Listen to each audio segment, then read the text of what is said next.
Dingdong Dantes, solid kapuso na renew na ng kontrata. This is a new chapter. Kung bago ka lang sa channel na ito, huwag kalimutang mag-like, share, comment, and subscribe. At huwag kalimutang pindutin ang notification bell icon para maging updated ka sa bawat upload nating video.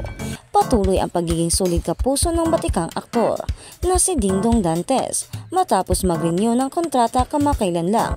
Naganap ang contract signing event noong Webes May 9 na dinaluhan ng ilang mga GMA executives kabilang na sina Felipe L. Guzon, Galberto David Jr., Felipe Yalong, Lilibet Rasnable at Annette Guzon Valdez.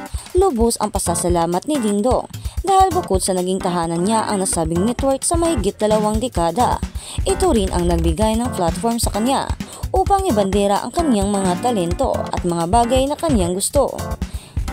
After reflecting on the things that happened sa aking buhay, ang isa talaga sa pinaka-memorable na tumatak sa akin ngayon ay yung unang-unang beses na sumampa ako sa entablado. Yun ay nung nag-uumpisa ako bilang dancer dito sa GMA, which was around 1996 and 1997. Kwento ng award-winning actor. Pag-alala niya pa, hindi ko siya makakalimutan dahil syempre at 16 or 17 years old, hindi ko pa alam kung ano talaga yung gusto kong gawin sa buhay. Hindi pa klaro kung ano yung gusto kong maging career o profession. Dagdag niya pa, ang sarap pala ng pakiramdam na meron kang stage, meron kang platform to do what you love. Pagkatapos noon nagkaroon ng iba't ibang opportunities, nagbukas ang iba pang pinto sa television, nagbukas ang iba pang pinto sa movies, nagbukas ang iba pang pinto sa pagiging isang family man. Ang dami pong mga pintuan at chapters na nagbukas, chika pa ng aktor. Ayon pa kay Dingdong, sa lahat ng journey niya sa buhay ay laging nandyan ang GMA upang gabayan at suportahan siya. Dahil sa GMA, naging klaro kung ano ang pangarap ko sa buhay at ito po yun, sambit niya pa. Pagpapatuloy niya pa, nandito po ako sa harapan niyo, fulfilling that dream every day, and now I have the opportunity and a new chapter to fulfill these dreams again. I keep on mentioning that this is a new chapter kasi more than ever, this becomes more meaningful for me because I'm no longer just doing this for myself but also for my family, wika pa niya. Mensahe pa ni Dingdong. And we thank our family here in GMA because truly, ang GMA po ay aming tahanan, saad pa ni Dingdong. At sa kabilang banda, pelikula nila Dingdong at Charo, hindi pang MMFF, situationship ang tema. Nilinaw na ng Cornerstone Entertainment and Studios President at CEO na si Mr. Erickson Raimundo na hindi pang Metro Manila Film Festival ang pelikulang sinushoot nila Dingdong Dantes at Miss Charo Santos Poncho.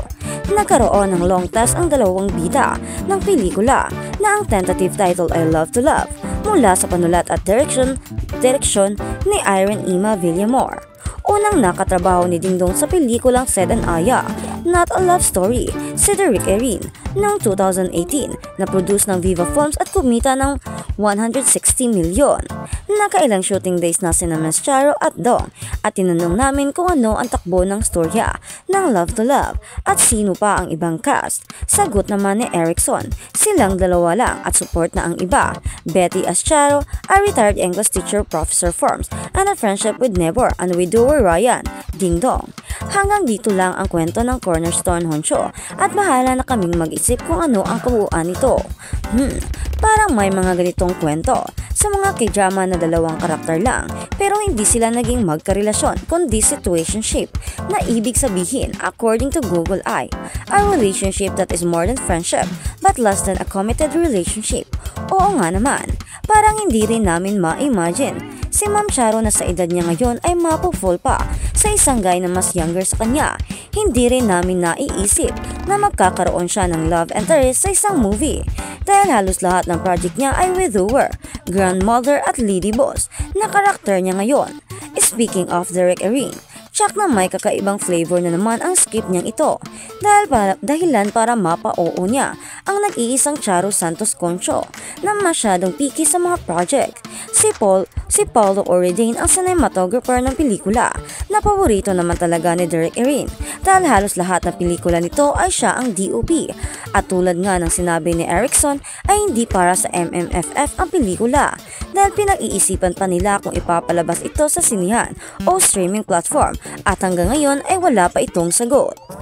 At sa kabilang balita naman, Sian Lim, super hirap katrabaho. Say ng GMA writer na si Bral Tabura, super difficult to work with. Yan ang naging paglalarawan ng isang kapuso writer sa aktor na si Sian Lim na umagaw atensyon sa maraming netizens at naging usap-usapan sa social media. Isang nagngangalang Bral Tabura na base sa kanyang Facebook profile ay nagtatrabaho sa GMA bilang writer ang nagkomento sa post ng lifestyle magazine na Esquire Philippines noong May 7. Sa comment section naging agaw pansin ang inihayag ni Bral patungkol sa kanyang karanasan ng makatrabaho ang aktor. Ayon sa kanyang naging miserable ang buhay ng TV writers. Wika niya, "What a virgin joke, Han is also super difficult to work with. Made our lives as TV writers miserable." Ani ng writer na walang ibinunyag na detalye. As of the starting, wala pang ipinalalabas na pahayag si Sian at ang kanyang management na Viva Artist Agency tungkol sa issue.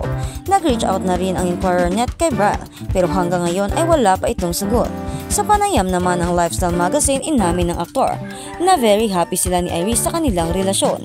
Ikiniit din ni Sian na walang kinalaman ang producer sa paghihiwalay nila ng ex-girlfriend na si Kim Chiu. Magugunitang 12 years naging magjowa sina Sian at Kim bago pa nila kumpirmahin ang kumakalat na breakup noong December ng nakaraang taon. At habang sa kabilang balita naman, Elijah Canlas reveals relationship status with Miles Ocampo.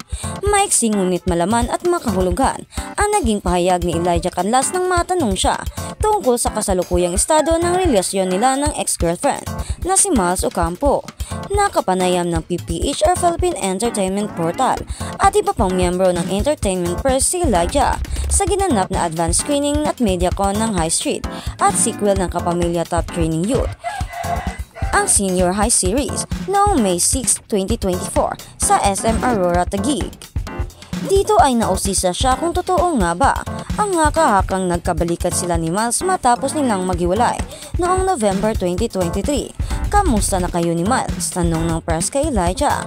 Nakangiting sagot ng aktor, "We're doing good, we're very happy." Sundot pa sa kanya na tanong, "Masaya naman kayo ngayon?"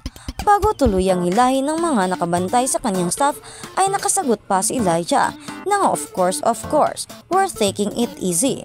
Makailang beses nang naintriga na di umano'y nagkabalikan sina Elijah at Miles matapos silang maispatang magkasama sa private events. Sa ulat ng PPH noong May 1, naispatang dumalo si Elijah sa 27th birthday party surprise ni Miles.